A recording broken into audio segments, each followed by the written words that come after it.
Hi Plant Kids! Good afternoon! Ito po si Plant Tatay at ngayon po ay Sabado, no? Actually masama pakiramdam ko. At kagabi ay nilalagnat ako. Actually parte ng kaso kong malala kagabi hanggang kanina madaling araw. Tapos bigla na lang akong umokay. Anyway, okay naman tayo na medyo okay pa lang tayo. Pakita ko lang sa inyo yung pinagagawa ko dito. At yun ang rason kung bakit ako nagkasakit malamang. Kasi kagahapon ko to ginawa. Ay hindi, nung isang araw ko ito ginawa. O kahapon. Hindi ko na maalala tuloy ko kailan ko ginawa. Basta, ito yung naging rason kasi sinimulan ko to, napawisan ako. Tapos, nagsimulang umulan. Tapos tinuloy ko pa rin. Kaya yun. Okay? So, samahan niyo ako.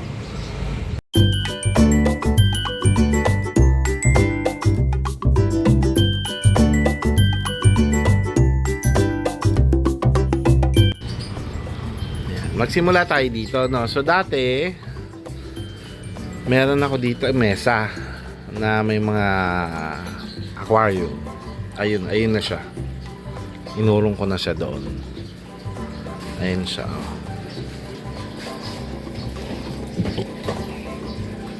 Tapos kasama sa mga ginawa ko nung araw na yon, kahapon nga yata, ay itong mga ito. Nilinis ko lahat ng aquarium na ito. Madali lang ang paglinis ng mga aquarium na yan kasi katulad nun, ito hindi ko naman ginalaw yung lupa. Ito hindi ko ginalaw yung lupa. So kumbaga, palit lang ng palit ng tubig. So malilinaw na sila ulit. Ito kailangan lang dagdagan pa ulit ng tubig. So, ito yung mga halaman dito. Okay naman siya. Ngayon dito dati parang may isa pang halaman dito. Tama, may isa pang halaman. Ayun na siya. Ilagay ko na siya doon. Tapos yung halaman dyan ay nilagay ko doon sa loob. Okay. So dito naman, ayan, natan nyo, napagtripan na naman ng aso ko yung mga photos na mahaba na.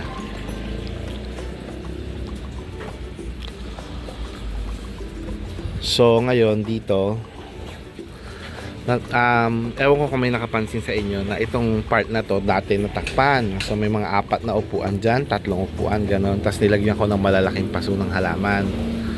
So tinanggal ko na po yun. Okay. Kasi sabi ko parang pwede ko naman luwagan para maluwag nga ulit. So saan ko sila pinaglalagay? So ito na ngayon yung yung cellum na nandito dati sa likod ko. As ayun yung yung fortune plant nandun sa likod, yung fortune plant na galing dito naman. Okay?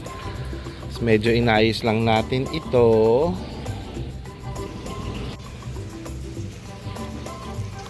Ayan. So tapos itong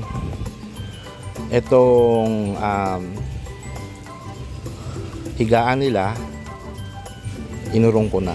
So medyo lumuwag na talaga dito. Okay? As ito inilipat ko tong dalawa galing dyan. As dito ko nilagay si Monstera. Yung pinakabagong dahon ni Monstera, laki pa rin. Okay? Tapos inayos ko din dito yung isang upuan nilagay ko dun sa sulok.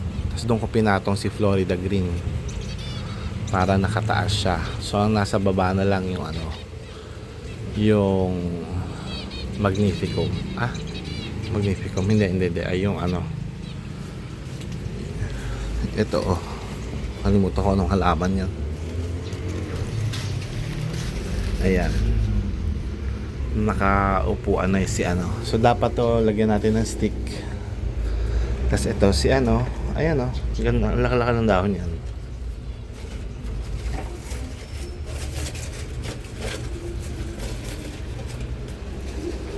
Ito siya. Oo.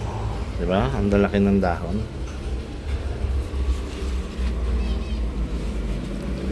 Tapos ito, ayan. Naputo lang yung dahon niya, pero buhay naman. Si Borsigiana, ay, Monstera albo. Monstera, ano? Kalimutan ko.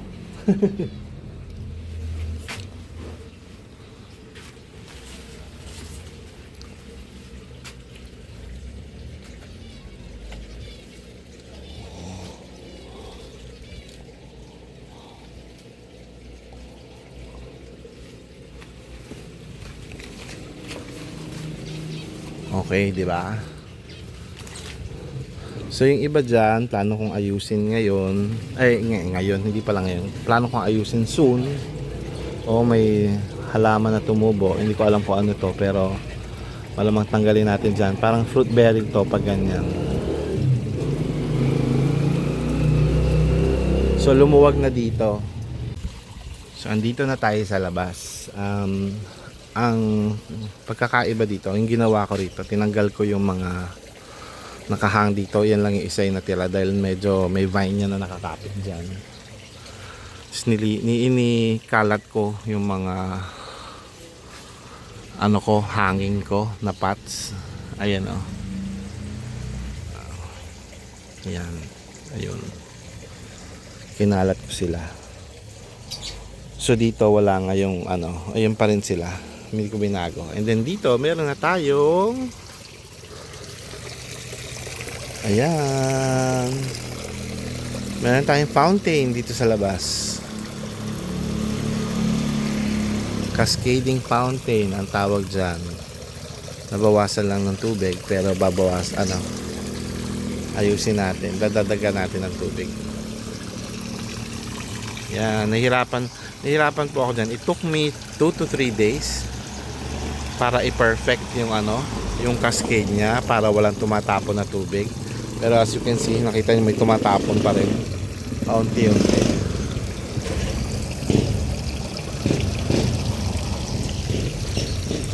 Yan. So medyo inayos ko to ng konti para hindi makita yung mga patungan, yung mga ganon. At yung falls lang yung makita. Yan ang aking fountain na bago. And then ayan, the next day, ito nga yung aking fountain ulit. Ayan nyo, halos wala lang naman laman. Ay by the way, ayan yung aking dalawang nilinis ng dalawa sa mga marami kong nilinis ng scales. Ito yung Chinese barrel, ayan, bulok na. Saka ito rin yung isang tawag dito. Hindi ko alam kung anong kulay ng yan. Pero ayan, lumambot, bulok na rin. Ayan po siya sa hapon. Ayan, padilim na kasi oh. So ayan, working siya. May konting problema lang ako kasi inaalam ko bakit ito ngayon na-realize ko hindi ko siya binubuksan everyday eh. Pero tuwing bago ko siya buksan, chinecheck ko ito, bumababa siya. Hindi ko alam kung may butas siya o something, if there's something. So yun. Okay, so meron nga tayong itong dalawang upuan na ito na nanggaling doon sa area na yon. Okay, so plano kong i-incorporate dito sa area na to para at least mawala siya ng space, mai-move ko ulit yung parking ko. Okay, so papasok ko lang siya somewhere here.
Tapos ito na yung ginawa ko. Ito yung resulta ng ginawa ko the next day. Ayan. So technically, ang nadagdag lang dito ay itong dalawang upuan na ipasok ko na. So yan yung konting rearrangement. So kung saan na napunta yung mga maliliit. Ito yung malaking to ang pinatong ko dito sa upuan. Tapos ito na ilagay ko na dito. Ayan, ito yung mga ilalim. Yung mga hindi masyadong na need ng araw pero kailangan ng hangin. Nilagay ko sa ilalim. Saka hindi sensitive. Tapos yung mga kailangan ng hangin, kailangan ng araw, yun yung pinatong ko. Katulad nito, oh. Ayun na naman, nagsiscales na naman. So kailangan na naman natin yan. Basta kailangan bantayan tong ating tawag dito. Cactus na yan. Yan, tapos ayun, wala na yung sulok din. Nailagay ko na ulit yung aking PVC planter doon. Yun ang kailangan kong ma-repat, yung zipper cactus ko. Pero yan, di ba? So far. Tapos iniisip ko, actually inayos ko lang tong ganito, pero may plano ako diyan sa ating tawag dyan, plant box. Kasi nga 'di ba, yan yung binahayan ng daga. Meron na po akong napanaginipan na solusyon para diyan. Okay, so yung aking plant box, since may mga nakatanim na siya, yung mga may taniman na taniman ko ay bubuhusan ko na lang ng graba, ng makapal na ng graba. Tapos yung mga malalapad ay papatungan ko, ayusan ko ng lupa. Yung mga butas-butas nung binahayan ng daga, lalagyan ko naman ng ng tawag dyan, semento. Okay? Basta hindi natin hahayaang magkaroon ng butas pa paraan yung mga daga na makapaghukay, papaakyat o papasok, no? Bubulabugin muna sila para sana makalabas sila, tapos at saka natin siya aayusin. Okay, yung mga kung kailangan magbunot ng mga halaman, bubunutin natin at ipapat na lang natin para yung mga ilalagay natin diyan nakapat na. So may posibilidad na may mga halaman tayo dito na maipatong na natin dyan dahil syempre nakagraba na siya at saka ang tawag dito, tiles. So bibili tayo ng mga tiles na anong tawag dito, na basag, katulad nung ginamit ko dito. Maghahanap ako na meron nun sa mga tiles shop, yung mga mas mura lang. Tapos mag-hire tayo ng tao para tagabuhat, para maitabi dito. Dati ginawa ko kasi parang naglagay ako ng 3 mesa dyan, tapos naging patungan ko lang muna ng mga halaman para maluwag yung galawan dito habang ginagawa yan. Tapos plano ko na rin paputulan to kasi nga itong puno sobrang nagkikreate ng shade dito. Syempre kailangan nga ng cactus ng araw, hindi pwedeng may shade. Bata pa naman tong aking avocado, tsaka tamang-tama tag-ulan, tsaka mali rin yung tubo niya pag hindi patayo, dapat patayo. So tuturuan ko siya na maging patayo, kaya puputulan ko muna siya. Okay?